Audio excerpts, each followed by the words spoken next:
Hello guys, আশা করি সবাই ভালো আছেন। আজকে গ্রিল স্যালমন রেসিপি নিয়ে আসছি। কিভাবে গ্রিল স্যালমন গ্রিল করে ওভেনে, সেটাই আপনাদের প্রসেস দেখানোর চেষ্টা করব। আশা করি সবাই সাথেই থাকবেন।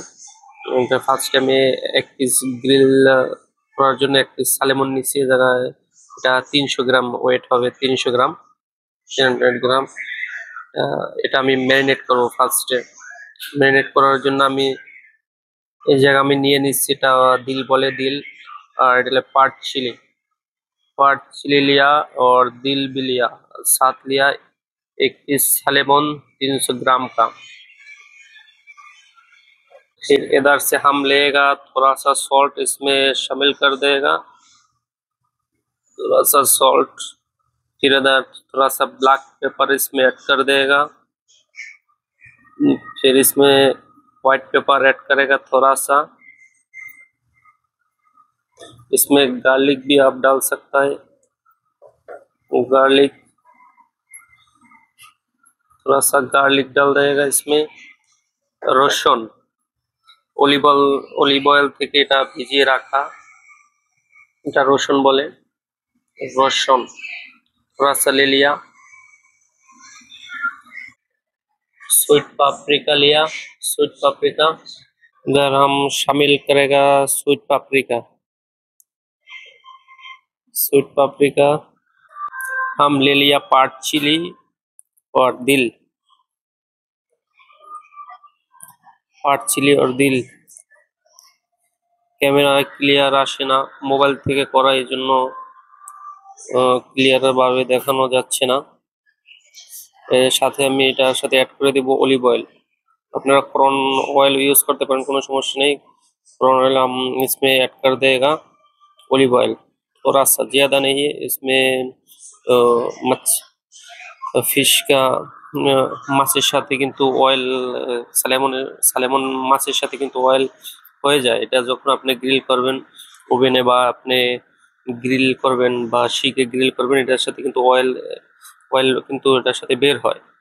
এই জন্য আমি অল্প পরিমাণে এটা অ্যাড করছি অয়েল। অয়েল কিন্তু অলরেডি দিয়ে দিচ্ছি। এখন এটা ম্যারিনেট করব, মিক্স করব। কিন্তু আমার কিন্তু অলরেডি ম্যারিনেট করা হয়ে গেছে, এভাবে হয়েছে ম্যারিনেটের পর। এটা এখন আমি ওভেনে গ্রিলের জন্য দিয়ে দিব আধা ঘন্টা। এটা আমি গ্রিল করব আধা ঘন্টা, এটা টাইমিং লাগাবো। আধা ঘন্টার ভিতরে কিন্তু আমার হয়ে যাবে। এটা 10 মিনিট গ্রিল করার পরেই হয়ে যায়। তো এখন আমি একটু হার্ড করবো, এই জন্য আমি এটা আধা ঘন্টা আমি কুক করব গ্রিলের জন্য। আমি টেম্পারেচার নিয়ে নিচ্ছি 300 ডিগ্রি সেলসিয়াস। এটা আমি 30 মিনিট লাগাচ্ছি, 30 মিনিট, 30 মিনিট 300 ডিগ্রি সেলসিয়াস। এটা ওভেন যেহেতু বড়, এটা কিন্তু টেম্পারেচার অনেক বেশি, এই জন্য ছোট ওভেনের টেম্পারেচার কিন্তু কম থাকে। আপনারা এটা টেম্পারেচার বেশি করে দিবেন, তো তাহলে ঠিক হবে। আমার এটা কিন্তু এটা এটা ओवन भीतर किंतु मैं ऑलरेडी दिए दिच्छी। तो ओवन का अंदर हम रख दिया ऑलरेडी। हम 30 मिनट इसमें पकाएगा, 30 मिनट पकाएगा, फिर हम निकलेगा। 30 मिनट का बाद हम निकलेगा। আমার কিন্তু 30 মিনিট অলরেডি হয়ে গেছে। আমি কিন্তু এখন ওভেন থেকে নামিয়েছি। তো দেখেন যে আমি কিন্তু অয়েল কিন্তু হালকা ইউজ করছি, তারপরে দেখেন এই জায়গায় যে অনেক অয়েল কিন্তু মাছে কিন্তু অয়েল নেয় নাই। অয়েল কিন্তু এটা সাইডে আসে গেছে। এখন কিন্তু এটা গ্রিল অলরেডি হয়ে গেছে পারফেক্ট। ওভেনে গ্রিল করলে কি হয়, বড় যে ওভেন আছে, ওভেনে গ্রিল করলে কিন্তু এটা পারফেক্ট হয়। দেখছেন আমার কিন্তু এটা পারফেক্ট অলরেডি হয়ে গেছে।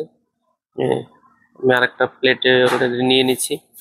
দেখেন ভিতর সাইডে দেখেন, परफेक्ट, बहुत अच्छा हुआ। দেখুন অয়েল কিন্তু যতটুকু আমি অয়েল ইউজ করছি, অয়েল কিন্তু এটা সাইডে রয়ে গেছে। তাই আপনারা চেষ্টা করবেন এভাবে করার জন্য, পারফেক্ট।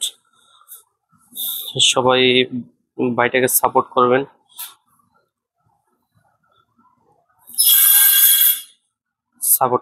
শেয়ার করবেন, আরেকজনকে দেখার সুযোগ করে দিবেন। একটা ভিডিও বানাতে কিন্তু অনেক পরিশ্রম হয়, কষ্ট হয়, চাপ অন্যরকমও হয়ে যায়।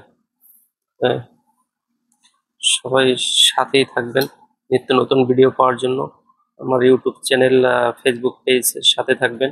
ফেসবুক পেজে আমার ইউটিউব চ্যানেলের লিঙ্ক দেওয়া আছে, যাবেন, আহ, উম, যাবেন, ভিজিট করবেন ইউটিউব চ্যানেল, দেখবেন।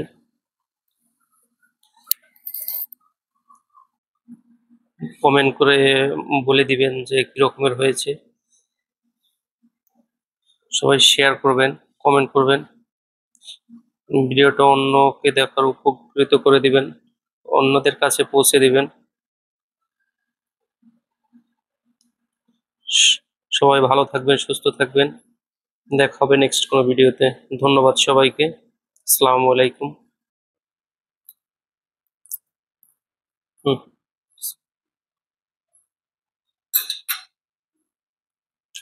পারফেক্ট।